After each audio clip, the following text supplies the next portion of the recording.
जळगाव जिल्ह्यातील भुसावळ तालुक्यातील वरणगावसह परिसरातील 80 जण नेपाळला दर्शनासाठी गेले होते। आई बाबा होण्याचे स्वप्न अजून पूर्ण झाले नाहीत का? आई बाबा होण्याचे तुमचे स्वप्न पूर्ण करा अपोलो फर्टिलिटीद्वारे। मोफत सल्ल्यांसाठी कॉल करा 9953959370।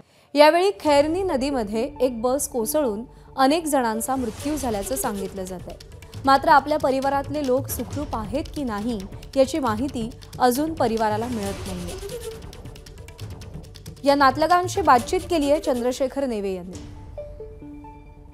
अयोध्येच्या राम मंदिरासह नेपाळ दर्शनासाठी जळगाव जिल्ह्यातल्या वरणगाव तालुक्यातले अनेक भाविक आणि प्रवासी हे नेपाळकडे गेलेले होते। जवळजवळ 80 ते 85 भाविक हे नेपाळ दर्शनासाठी गेलेले होते। 2 बसच्या माध्यमातून हा प्रवास चालू असताना दुर्घटना घडल्याचं पाहायला मिळतंय। नेपाळमध्ये काठमांडूजवळ असलेल्या एका नदीमध्ये एक बस कोसळली आणि त्यामध्ये अनेकांना आपले प्राण गमवावे लागले असल्याचं सांगितलं जातं आहे। प्रत्यक्ष वरणगाव शहरामध्ये ज्या ठिकाणी त्यांचे नातेवाईक आहेत, आपण या जावळेवाडा परिसरात आहोत।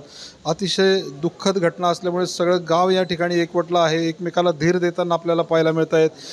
या ठिकाणी नेपाळमध्ये जो काही अपघात झालेला आहे अद्याप शासनाकडनं अधिकृत माहिती आलेली नसल्यामुळे नातेवाईकांमध्ये मोठा संभ्रम असल्याचं पाहायला मिळते की आपले जे काही प्रियजन आहेत ते हयात आहेत किंवा सुखरूप आहेत का अशी त्यांना चिंता आहे।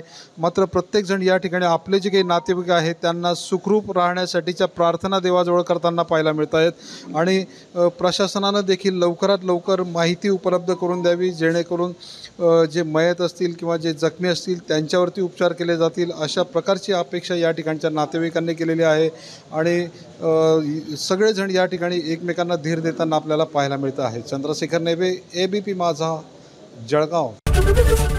एबीपी माझा, उघडा डोळे बघा नीट।